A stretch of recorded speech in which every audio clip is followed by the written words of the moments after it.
Sir Mona Lisa బొర్సాలే హ్మ్. కుంభమేళ అందగత్తె మనం ఆల్రెడీ మాట్లాడుకుంటున్నాం, మీరు చాలా విషయాలు కూడా చెప్తున్నారు. సో ఇప్పుడు ఆ అమ్మాయికి సినిమాలలో కూడా ఆఫర్స్ వచ్చాయంట, బాలీవుడ్ అవ్వచ్చు, టాలీవుడ్ అవ్వచ్చు. ఏమైంది అసలు, నిజమైనది అదంతా? సోషల్ మీడియాలో వచ్చే వార్తలకు ఆ, దేనికి ఆధారం లేదు. అవును. ఇంత హాస్యాస్పదం ఏంటంటే మన తెలుగు హీరోల్లో ఏ హీరోతో చేస్తుంది ఆ అమ్మాయి, ఆ అమ్మాయి సెలెక్ట్ చేసుకుంటుంది అని. అసలు ఎవరు అమ్మాయి? ఆ? ఏదో ఫోటో బాగుందని సోషల్ మీడియాలో ఎవడో అప్లోడ్ చేస్తే దానికి క్రేజ్ వచ్చేసింది. వచ్చింది, అవును. వచ్చేసింది. ఆ అమ్మాయి స్వేచ్ఛకు కూడా భంగం వాటిల్లింది. ఆ అమ్మాయి మీద రకరకాల కథనాలు. మామూలుగా నిర్మాతలు ఉంటారు, చిన్న సినిమా తీసినోడు నిర్మాతే, పెద్ద సినిమా తీసినోడు నిర్మాతకు ఇంత రేంజ్ ఇవ్వడం నిర్మాత అనే ఉండదు. నిర్మాత అని ప్రకటించుకుంటే చాలు. అవును. ఓ దర్శకత్వ శాఖలో ఉండి ఏదో ఒక చిన్న సినిమాకు దర్శకత్వం వహించి ఆ సినిమా పైన కూడా వాడు కూడా దర్శకుడే.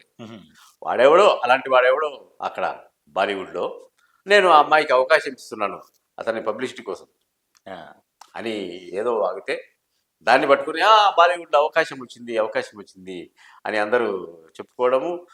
మన తెలుగు సోషల్ మీడియా వాళ్ళు ఇంకొక అడుగు ముందుకేసి మన ప్రభాస్తో చేస్తుందా, రామ్ చరణ్తో చేస్తుందా, జూనియర్ ఎన్టీఆర్తో చేస్తుందా, లేకుంటే పుల్లయ్యతో చేస్తుందా, ఎల్ఐతో చేస్తుందా అని ఎవరికి తోచిన కథనాలు వాళ్ళు రాస్తున్నారు.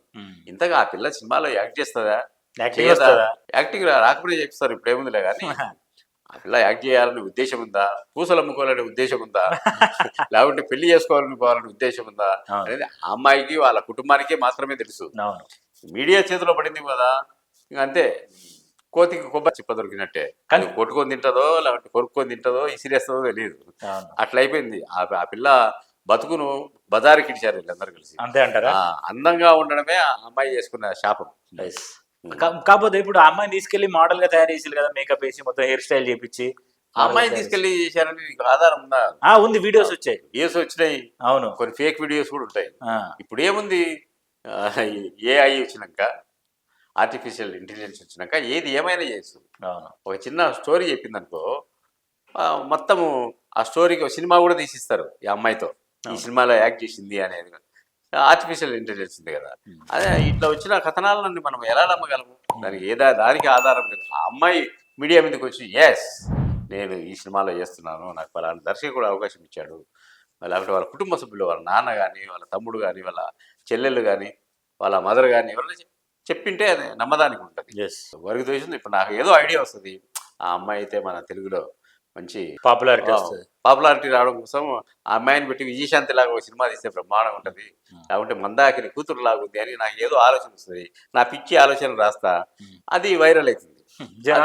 అదే చూసి జనాలు నిజంగా అమ్మాయికి వచ్చిందేమో. ట్రిబుల్-ఆర్ అనే సినిమాతో పాన్ ఇండియా ఆస్కార్ అవార్డు దాకా వచ్చిన రామ్ చరణ్కు ఆ హీరోయిన్ పెట్టుకోవాల్సిన అవసరం ఉంటుందా?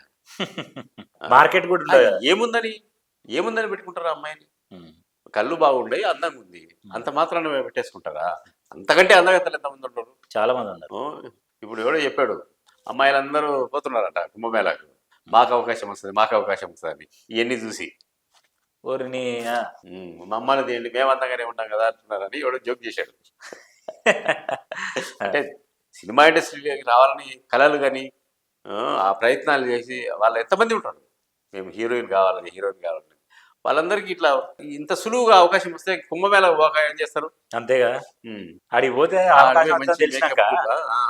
ఇట్లనే అందరూ పోతారు, కళ్ళు చూపించుకుంటారు, వాళ్ళు చూపించుకుంటారు. ఇప్పుడు సినిమా కంపెనీలో పోవాల్సిన అవసరం, సినిమా ఆఫీస్లో పోవాల్సిన ఇటు కుంభమేళ లేకపోతే ఏదన్నా ప్రజాదర్బార్ జరిగినప్పుడు అక్కడ పోయి ఎవరికో, నాలాంటి వాడికో నీలాంటి వాడికో కెమెరా మీద పోజులు ఇస్తే మనం తీసి సోషల్ మీడియాలో పెడితే అది చూసి ప్రొడ్యూసర్లు అబ్బా మేం చేస్తాం అలాంటి ట్రెండ్ వస్తుంది అని రాస్తున్నారు అందరు.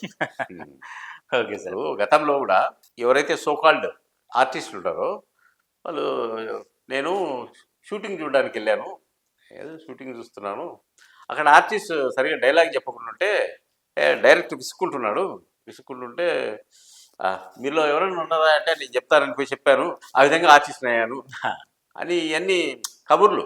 అంతేనా? వాడి నేర్చాన్ని పడించడు, వాడి ఇన్ఫర్మేషన్ పెట్టడం, వాళ్ళ కులమోన్నో లేకుంటే మనకి తెలిసినోన్నో. ఇప్పుడు కూడా సినిమా స్టూడియోలోకి వెళ్ళాలంటే ఎవడో ఒకటి తెలిసినోడు ఉండాలి. ఎవరినంటే వాళ్ళు రానియారు, గేట్ కాడనే ఆపిస్తాడు, నువ్వెవరు, ఎందుకు వచ్చావు, నీకేం పని లోపలికని. కానీ వీళ్ళేమో షూటింగ్కి వెళ్ళాము, మమ్మల్ని చూశారు. లేకుంటే ఒక ఒక చోట కూర్చొని నేను సీరియల్ తాగుతుంటే నా స్టైల్ చూసి మన డైరెక్టర్ వచ్చి నాకు హీరో వేషం ఇచ్చాడు. ఎన్ని కథలు అది జనాలను ఆకట్టుకునే దానికి చెప్పే కథలు. Okay sir. అట్లాంటి కథల్లో ఇదొక కథ. అంతే sir. Okay, thank you sir. మంచిది.